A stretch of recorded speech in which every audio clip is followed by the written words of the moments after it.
Yeah, good. Always good to win major races, especially on days like this. Spent a lot of time in Bendigo, so I love this race day and I love winning the Bendigo Cup, and I've been fortunate enough to ride some handy horses in it, and this year been able to do it again. Yeah, it actually worked out perfect. It was almost like we just went for a nice gallop, and I sort of produced him with 300 metres to go, and it was like he just had to set out to run down his gallop mate. It was a perfectly run race for him, perfect setup. I landed in a nice position following good riders on nice chances and got a beautiful rails run.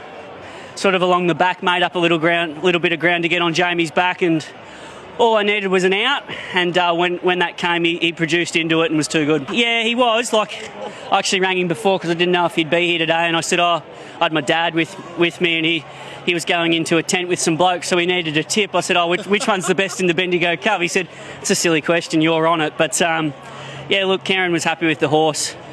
That race the other day, it was a high-pressure event, but there's been a lot of form come out of it. Today's scenario got a beautiful run, and it brought his best, and hopefully it gives him a lot of confidence, and we can now see him run in good races regularly. I won this race on High Emotion years ago, and we've seen what she was able to do in a Melbourne Cup, and this bloke was probably just as dynamic, if not better today. Different fields, different scenarios, but this race the last few years has produced horses running so well in the Melbourne Cup, and I think sometimes the Bendigo Cup gets forgotten about, but the last few years it's produced the goods, and I can't see why this fella probably can't do that again.